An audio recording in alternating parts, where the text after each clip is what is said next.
Okay, so for this lecture, we're going to talk about some of the applications of a particle in a box model. These are just, I'm mostly going to concentrate on one particular application. There are several places where the particle in a box model is a useful approximation. It's not literally 100% true, but it can provide some interesting predictions, and it can often sort of, even though it may gloss over some of the details of a particular system, it may provide some insights into the system and the relative importance of various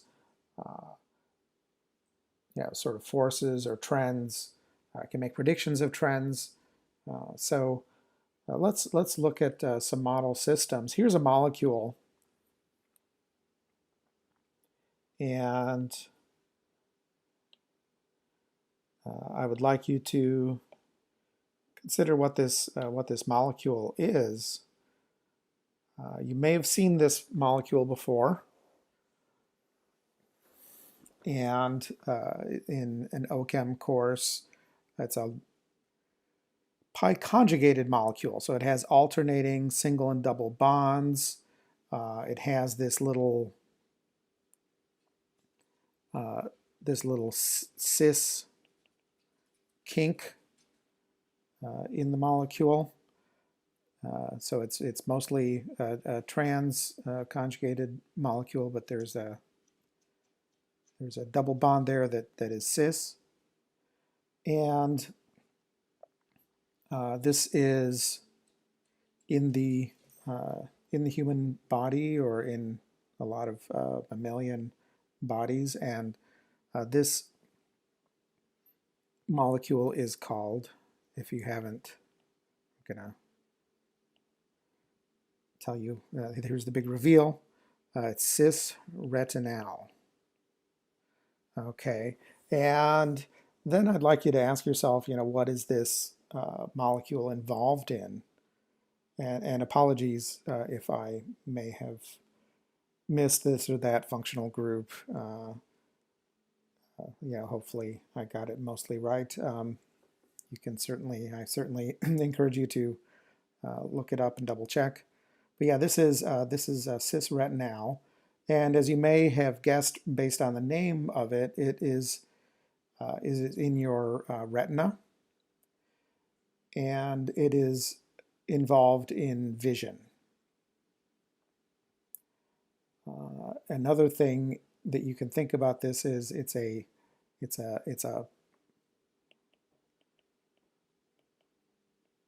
polyene, or it's a pi-conjugated molecule with multiple pi conjugations,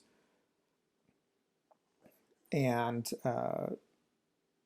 it absorbs light. A lot of polyenes do absorb light. We'll talk about that more later. And as you may also know, since we're talking about sort of trivia related to this molecule, it's derived from beta carotene.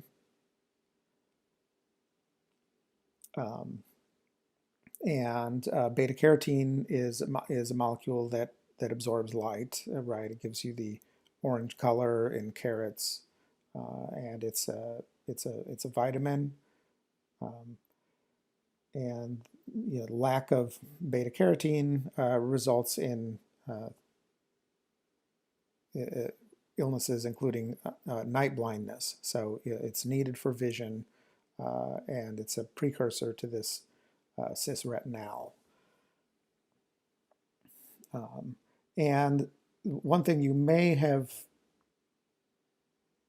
heard before is that pi-conjugated molecules often have,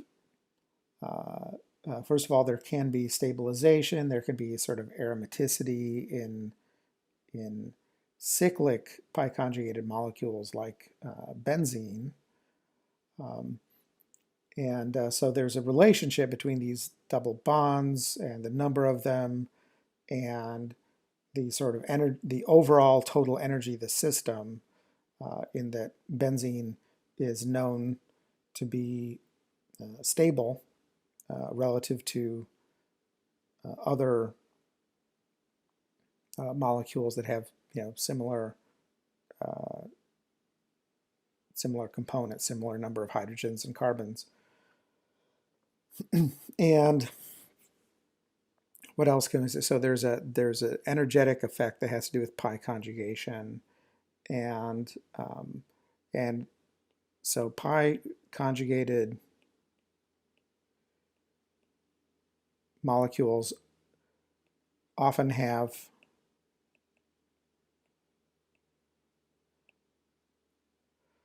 low lying electronic transitions, and the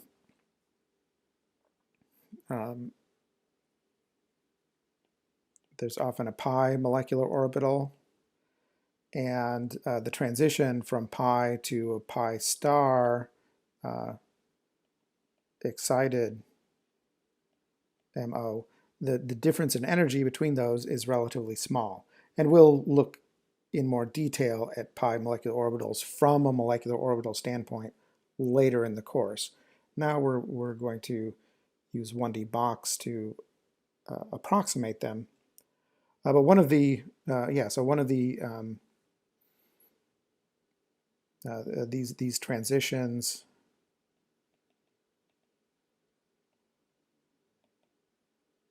are low in energy relatively compared to, say, the energy needed to break a carbon-carbon bond or something like that, or a carbon-hydrogen bond. So that kind of energy is in the sort of, if you're talking about it in terms of photons, is in the vacuum UV, whereas the energy needed to go from pi to pi star is often in the UV visible and even near IR range in terms of the photon energy required. Now, in this particular system, the molecule can absorb a photon in the visible, and what happens is then the molecule undergoes, there's a spin transition to something called a triplet state, which is long-lived. And then that triplet state, because it's, so if you form a triplet state, you end up with a long-lived excited state, and then that gives the molecule enough time that it can, and energy, so that it can do an isomerization. So cis-rat now photoisomerizes.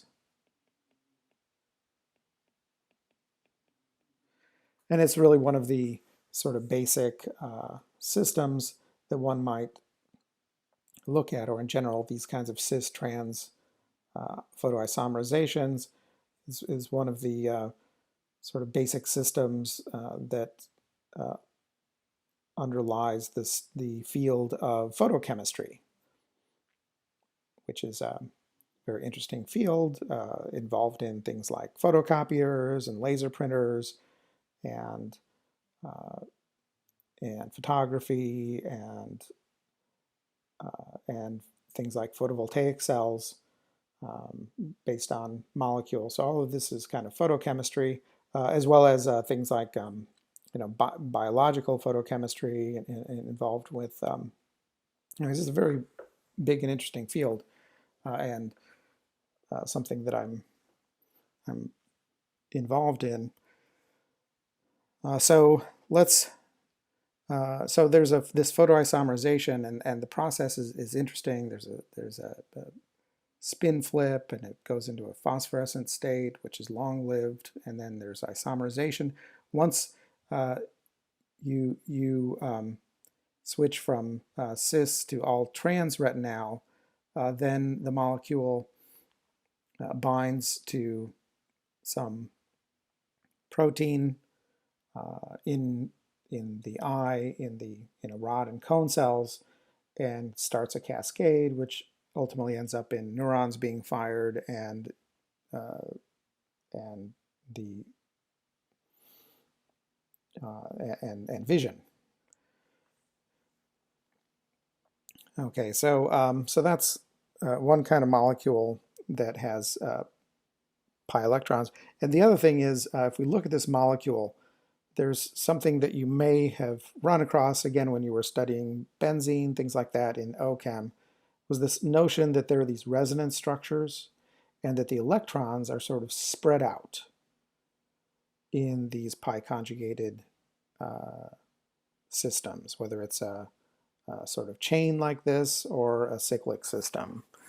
There can be these resonance structures, and so the electron is sort of, the electrons that are in the double bond system are sort of shared and are spread out. And so there's this notion of delocalization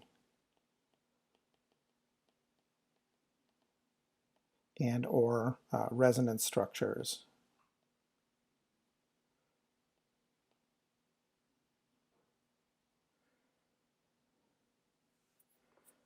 And this is important not only for things like cis-retinal.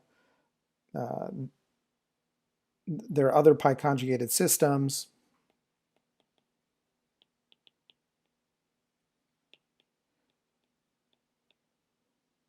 that interact strongly with light, including, of course, the molecules involved with photosynthesis, chlorophyll, and so on.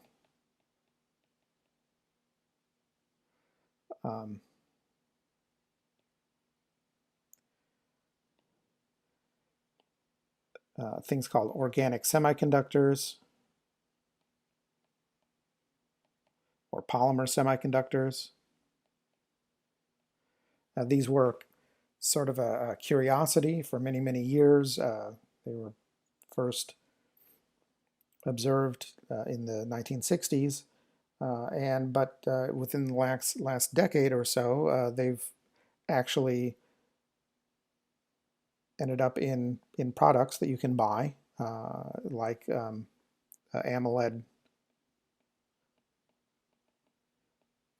displays in phones and TVs. The Super AMOLED display from Samsung. I think it's also in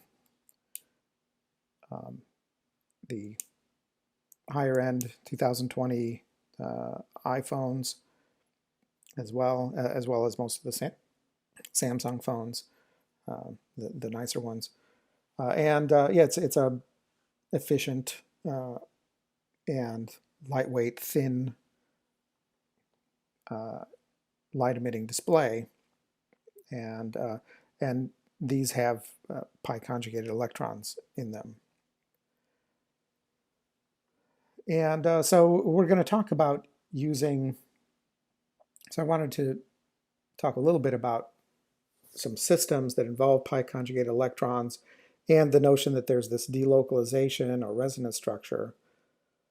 And then we'll see if we can apply the 1D box to model to model this system, and then of course it's a simplified model. There are a number of approximations involved, some of which are perhaps not so well justified. Nevertheless, it can be useful to have a very simple model to sort of guide our thinking, to perhaps lead rational synthesis if you want to change the gap, the semiconductor band gap in an organic semiconductor, or if you want to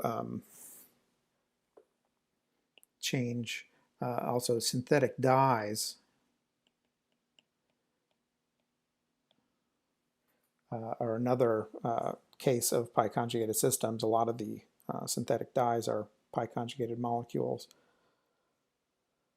And so if you want to change the color of your dye, tweak it, and you want to have some basic idea about how the chain length affects the dye color, then having a simple model can be helpful.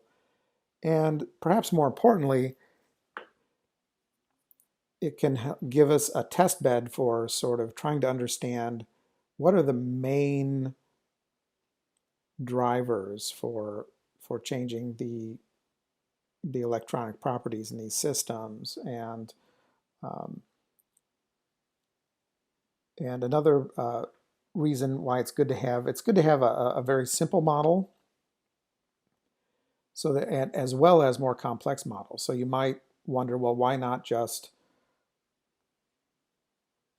determine the crystal structure of it, plug it into of whatever molecule you're interested in, plug it into some high-end computational chemistry software, and it'll just give you the answer. And it's true, it can give you a very precise answer in some cases. However, it doesn't necessarily give you a good explanation. So there's often a trade-off in that simple models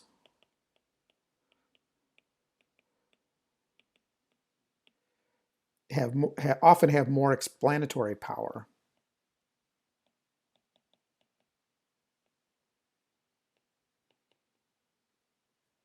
Whereas atom models that really essentially completely simulate the system and all aspects of it may have more accuracy, but they may not help to explain what's going on. And so they don't give you necessarily as good of predictive power unless you go ahead and simulate whatever molecule it is you're trying to model. So you can often see where trends come from, and from a simple model. So there is some use for simple models. They're not. We have to be. It's often useful also to compare simple model results to more detailed models.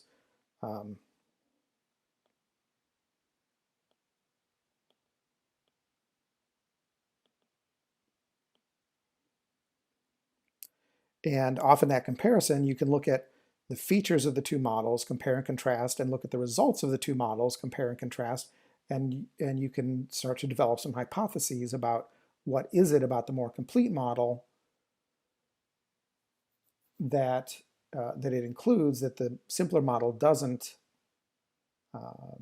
and that can be the basis for developing more detailed or new hypotheses. So it's often having multiple models, looking at them, comparing and contrasting, looking at experimental results.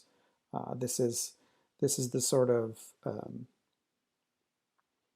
part of the scientific method, or one way to approach some areas of chemistry from a hypothesis-based standpoint. So we don't, and as scientists, we have to realize that there are different levels of approximation.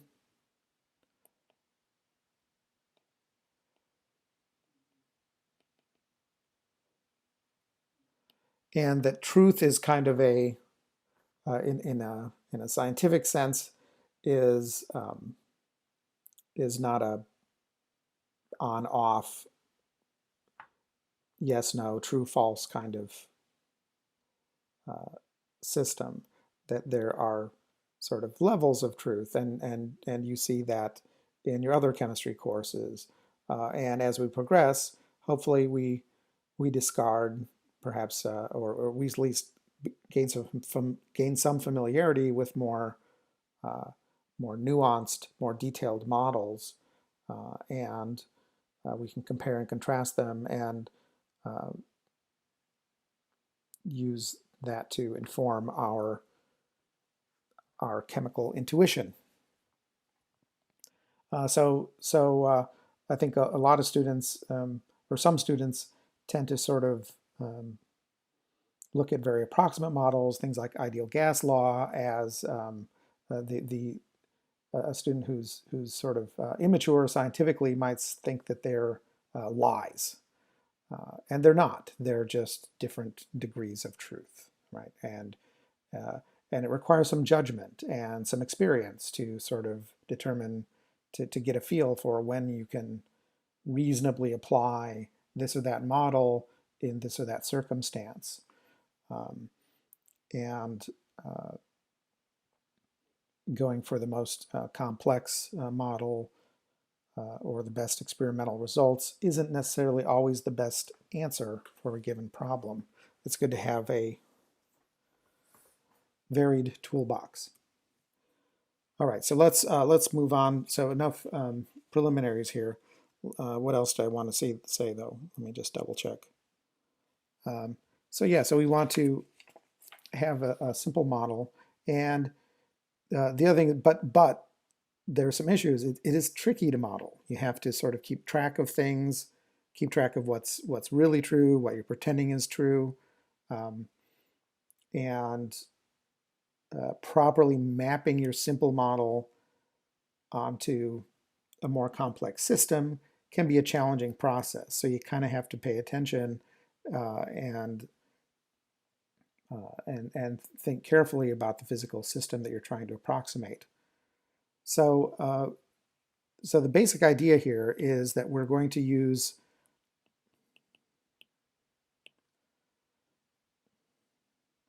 the 1D box to look at energy levels and transitions of these sort of polyenes. Polyenes or polyenes. So things like we look at this model, or this molecule has 2 double bonds, 4 carbons, and it has some hydrogens, which I've neglected.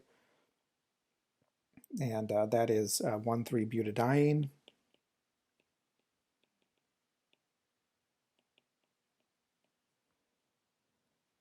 And we're going to try to map that onto a 1D box.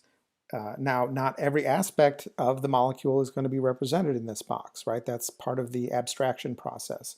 So we're not going to really include the carbon atoms in any sort of meaningful way. We're just going to be looking at the electrons in this system, and where the carbon atoms show up is sort of they define the dimensions of our box. And so the length of this molecule is about 560 picometers.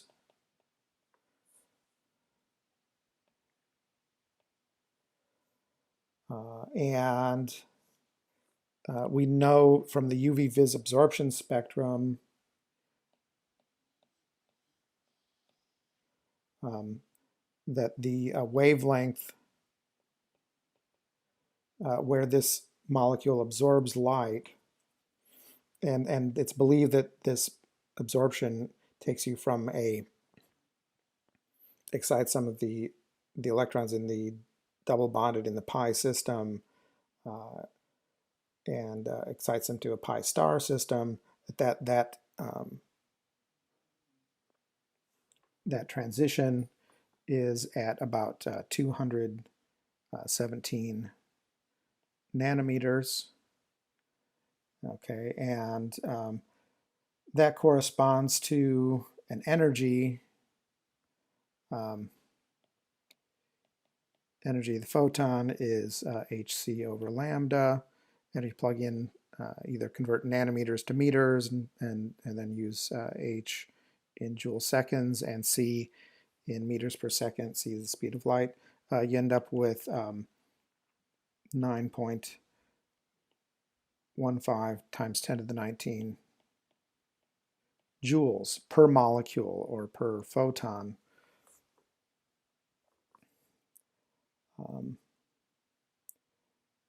Okay, and so we're going to see if we can, we're going to model this system as a particle in a box and see if we get a wavelength that's close to what we expect there.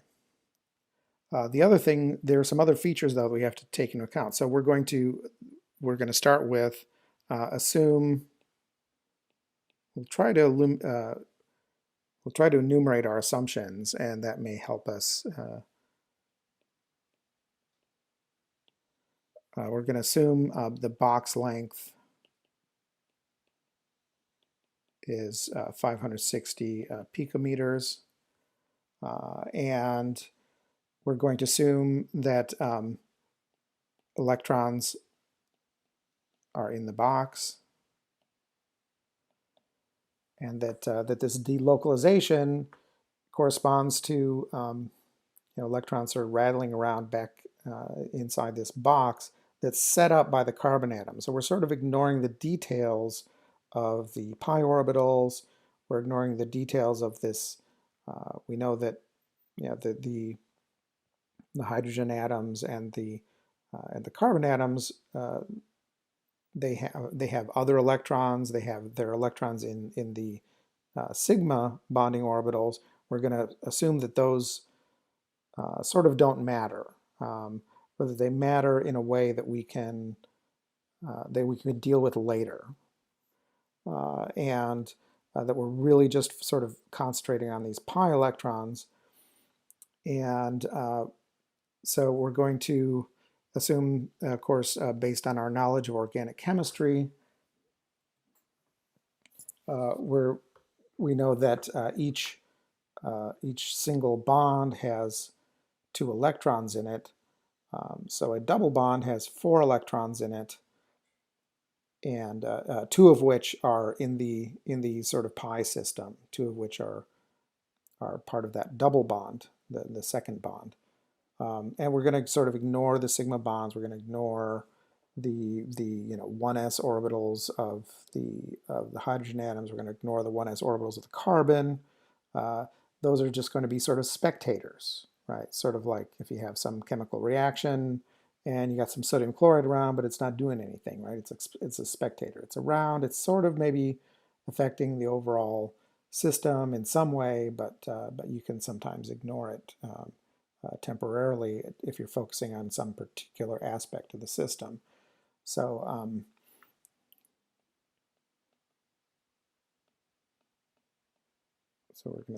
they're going to be spectators. And we're not going to worry about the fact that these pi electrons are part of a double bond. They're just going to be in this box. We're just going to, the fact that they're part of a pi system, we're assuming that they're delocalized, and so we can't both assume that they're delocalized and assume that they're tied up in individual bonds. So we kind of have to choose one or the other, and so we assume that the electrons are free, the pi electrons,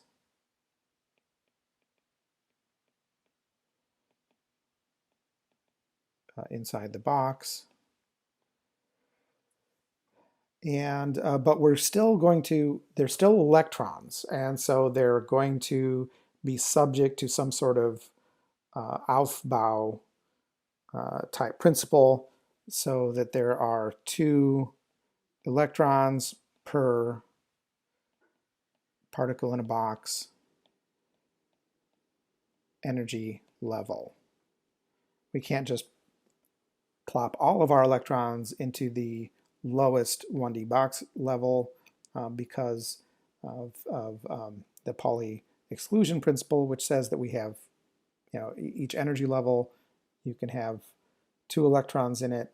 Each electronic energy level, you can have 2 electrons in it, one spin up, one spin down.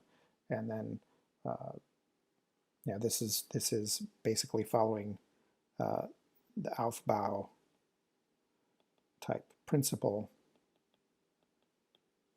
or Pauli exclusion.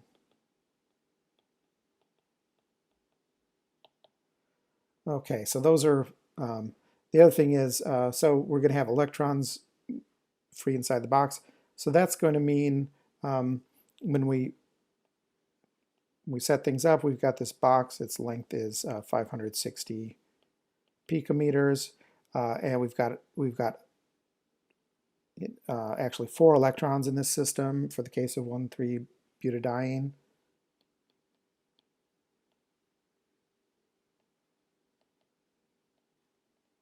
So there's 4 pi electrons. And so that means the lowest 2 energy levels of our particle in a box wave function are going to be occupied.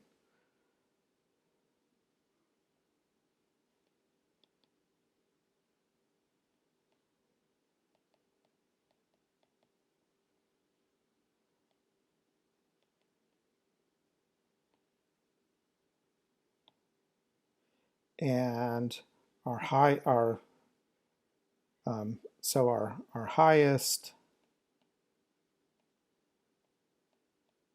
occupied level is going to be n equals 2. The lowest unoccupied level is going to be n equals 3. Okay, and that'll be important as we'll see in a moment. The other thing is our mass. What is our mass here? Again, we have to stop and think about what is our physical picture. So we're assuming that the electrons are rattling around inside this box, right? We have to suspend disbelief momentarily, because we can do that as scientists. And we're saying, okay, this electron is rattling, or these 4 electrons are rattling around inside this 560 picometer box. What's the mass? Well, now we have to specify the mass of the particles that are moving. The box is not moving. It's the electrons that are moving around inside the box. So the mass is the mass of an electron. The mass of each particle is going to be the mass of an electron, not the mass. You have to be careful. It's not the mass of the cuvette or cylinder or something that this molecule is in. It's not the mass of the experimenter, and it's not even the mass of the molecule. It's the mass of the electron. So there are a lot of different masses at play here, but we have to stop and put on our thinking caps and pick the right one. Okay, and that's 9.11 times 10 to the minus 31 kilograms. And then, so the energy levels of our system are h squared n squared over 8 m, in this case me, a squared, where a is 560 picometers, and that a doesn't quite look right.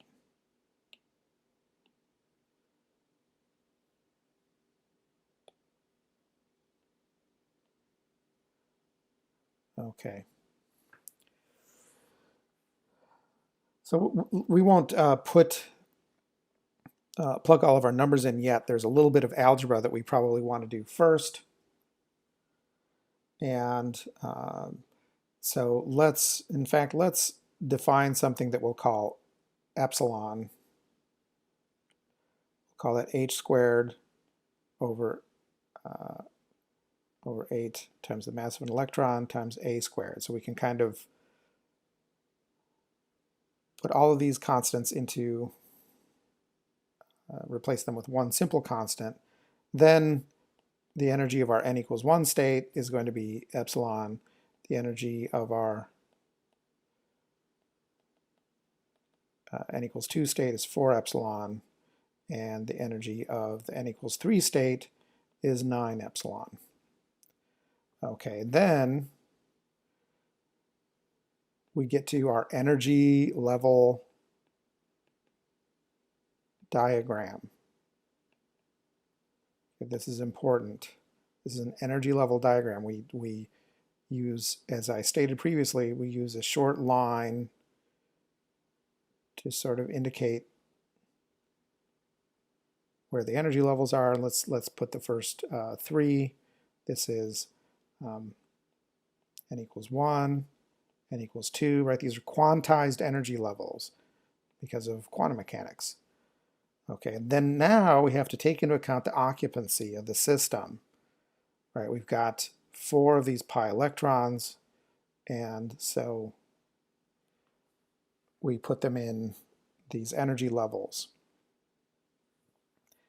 Then you have to kind of ask yourself, if a photon comes in, what's the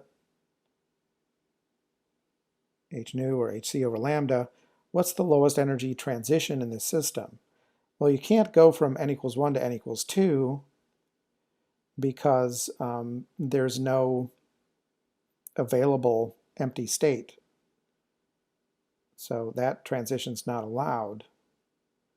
But you can go from n equals 2 to n equals 3, right? You could promote one of these electrons to n equals 3.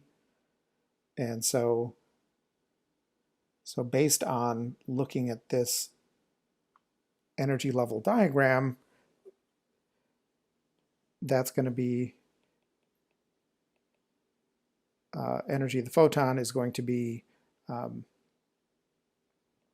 E n equals 3 minus E n equals 2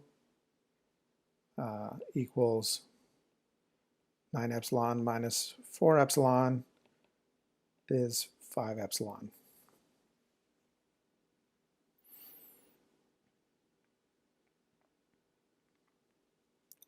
Okay, then we can, so our delta E for this transition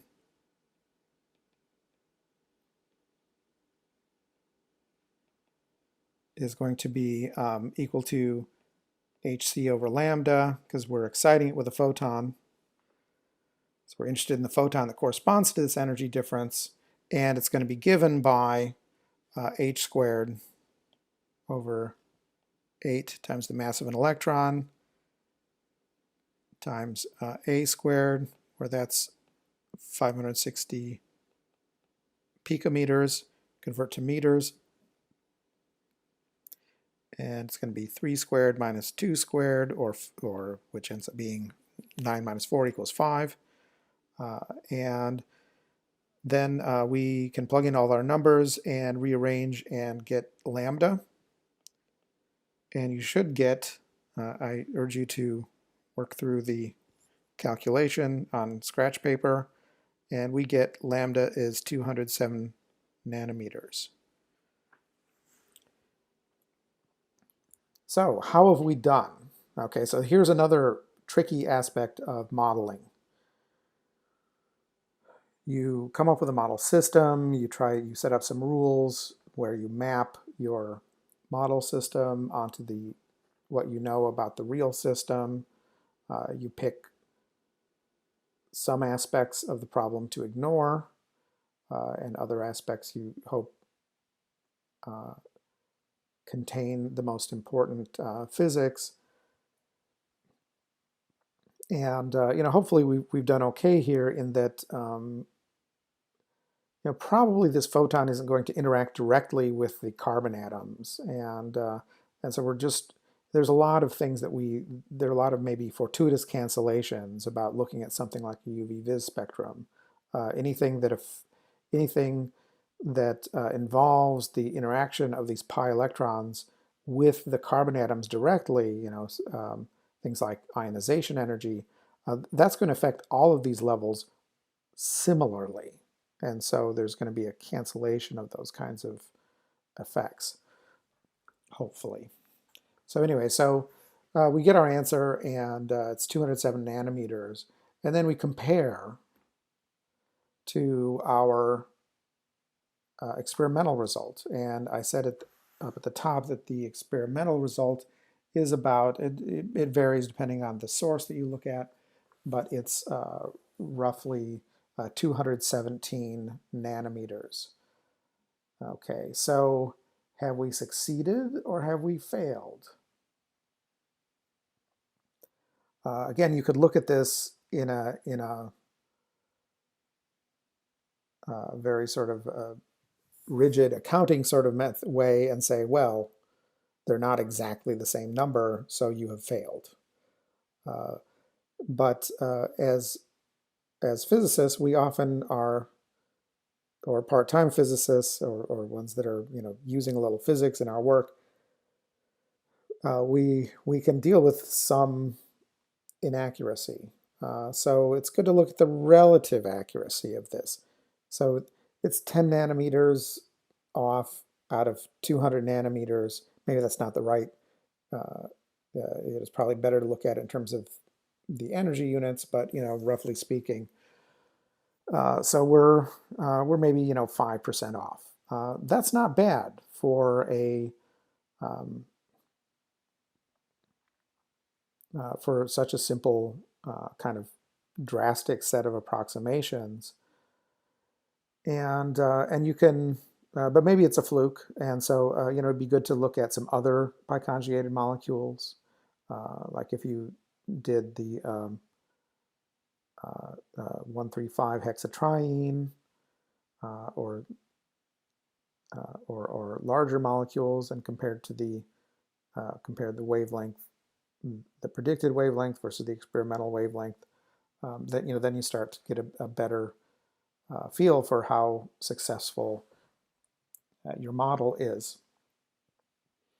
Nevertheless, this is not, I would say, not bad. We were expecting something in the range of maybe 200 to 230 nanometers. Also, if you look at the UV vis spectrum, it's broad. It's and there are other effects, the solvent effects or things like that. So not a bad approximation. And again, and in homework problems and so on, when we compare experimental and model results or calculated results, yeah, we'll be looking at relative differences. In other words, you take the difference between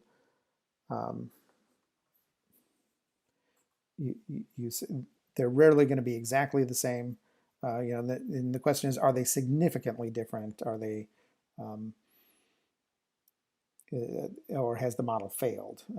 Now, if you get something like 0.1 nanometer, either there's something seriously wrong with your model, or you made a calculation error. So this is where this kind of judgment can be important. And if you have enough points of reference, you can pin down calculation errors pretty quickly. So that's another reason why it's good to look at these relative errors. So then you can take this a little further and say, well, okay, so we've done one molecule. What happens when we look at other molecules? And can we predict some trends? Because we have some algebraic expressions here, right? So we can look at proportional relationships. So let's look at some trends with, as you get a bigger molecule, the box is going to get bigger. What's that going to do energy? What's that going to do to your energy spacing? So your delta E for n to n plus 1, where that would be your highest occupied orbital to the lowest unoccupied, or not orbital, but box level. They're approximating an orbital. Anyways, that's, if you look at our expression, it has a squared in the denominator. So so we expect that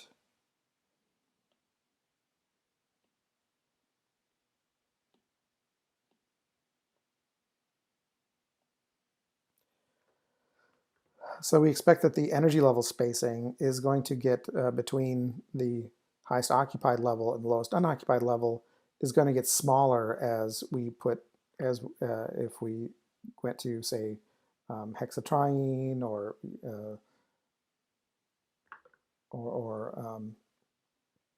larger molecules. However, the end of our highest occupied orbital, or highest occupied molecular orbital, is equal to the number of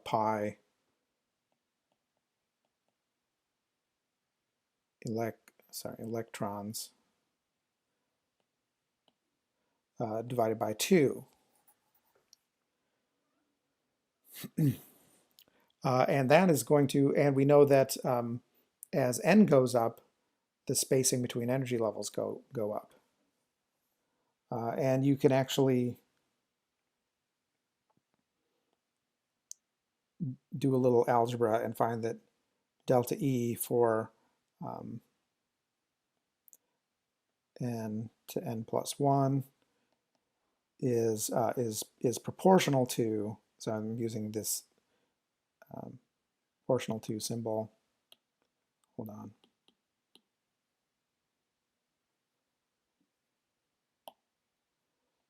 Proportional to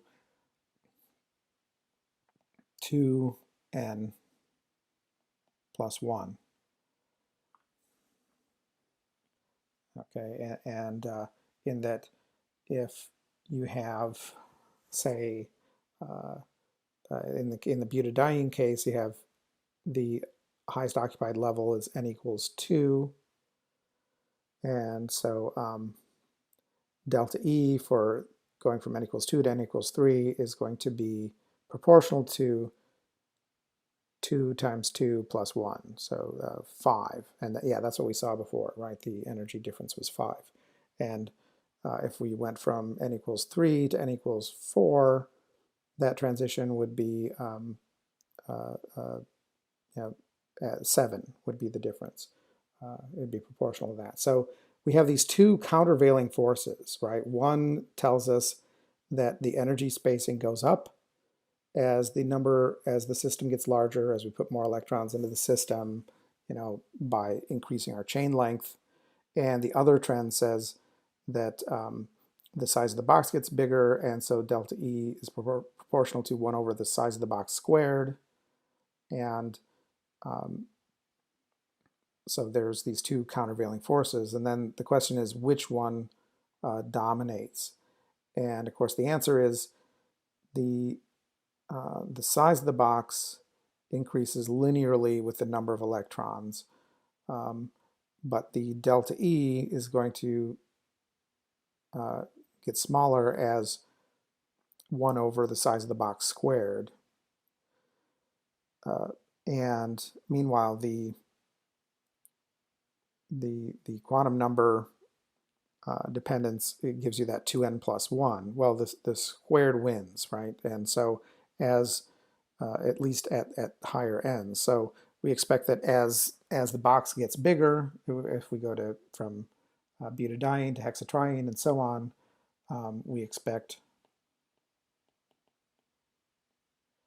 that larger pi systems or pi molecules, all else equal, of course, that larger pi systems have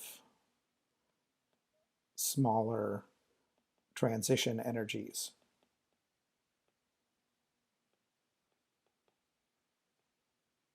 Or transition energy. And so that gives us a trend that we can see by looking at some additional molecules, whether or not we did our algebra correctly and analyzed our trends correctly. And of course, this is one model. There are other models that we'll talk about later. Again, sort of building up the level of complexity as we go through the semester. We'll talk about a model called the Huckel model, which gives more accurate predictions and provides additional details, and is somewhat more definitive than this model, in that if we see some disagreement between those two models, well, the one that has more of the relevant physics is probably the one that's more likely to be right if the two disagree in some particular prediction. Okay, so that's one. We can think of this as a working through kind of a homework problem and doing some analysis of a homework problem. You'll see some homework problems like this. And it's an example of particle in a box being applied to a real system. Next, we'll talk about the particle in a 3D box, and that will be our next lecture.